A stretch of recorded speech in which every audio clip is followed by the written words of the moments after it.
Hello everybody, Biplanes here. Now before we go too deep into the update, I want to give a shout out to my patrons over there on Patreon.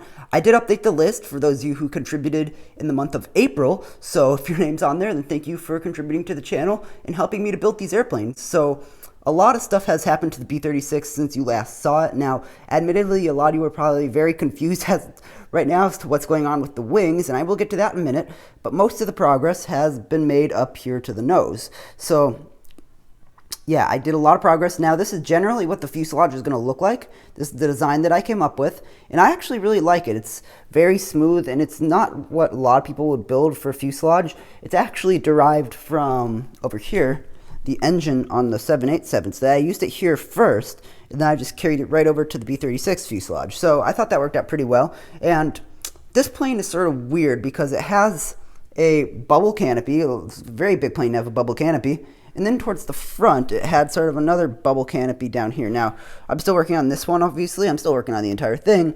But yeah, that's what I came up with. Now, a lot of you suggested that I use a sort of Star Wars dome here, or at least some folks on Flickr did. And I actually think that brick building this looks pretty good. I know some of you may disagree, but I think that the brick built version of this looks good. Now, I've seen some people on Flickr use just the tiles and slopes to make the outline of this, and I wanted to make this out of glass, or make it look like it's made out of glass, and there actually is an interior, or at least there will be one. I still need to put it in there, but there has an opportunity to be an interior. I haven't gotten to that yet, but yeah, so I made some pretty good progress there. And back here, right here, actually, I'm going to see if I can remove this.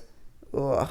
Right here, there's supposed to be armaments, so little turrets that pop out, and I have not done it yet. I need to order some parts for that, I'm pretty sure, because I don't have them on hand right now. But yeah, it's going to be pretty cool, and I can eventually do that. See if I can get this back in here without any trouble. There we go. So yeah, that's going to be cool here. Now, the wings. I know a lot of you are probably wondering what's going on there. The wings are actually back here, so that's what they look like. I actually designed them so they could be portable. Now, you can see here some of the techniques I used, and that each one is powered by an individual motor when it's actually in the wing. And obviously, this thing's massive. It's going to have like a 6-foot wingspan, so I will never get this thing to any convention ever. And regardless, I probably won't even get this thing off my table if it can't break apart. So yeah, the wings are back there. Those are the center segments, and the outboard sections are over here, right here. You can see here that towards the bottom, they are tiled completely, and the engines are all good.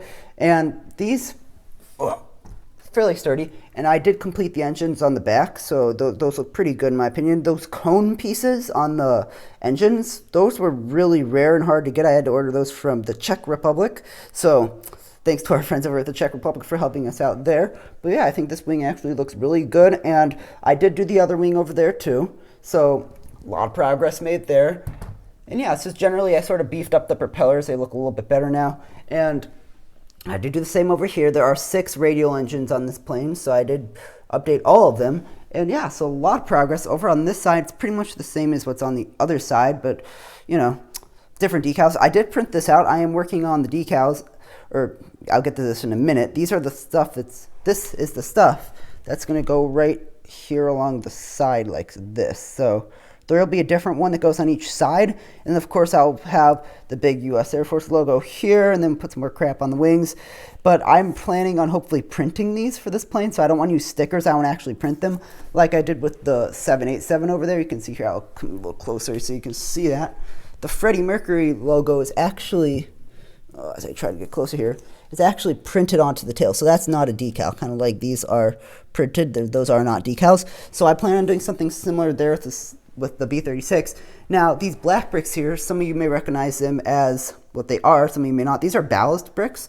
These are weighted, so if this thing is tail heavy, which it could be, my last B-36 was tail heavy, we could have some problems. So I ordered 10 of these ballast bricks, which hopefully should offset the weight that this thing may have in its tail. Again, we'll just have to see with that, because, you know, I may have to add some, take some, whatever. So, a lot of great progress. I know it looks a little bit weird now, but trust me, the wings are done. The nose is pretty much done. And all that's really left at this point is the tail and the bomb base on the bottom. You can see here, I'm not going to flip the plane over, but I did do the bomb base here, but I need to do ones under the wings. So, you know, all I have left to do is the tail and the bomb base, and of course do all the decals and small details and interior, and we're done. So this is going along really well. I think this plane looks really good so far, and I hope you enjoyed this video. That's all I really have for this one. Bye for now.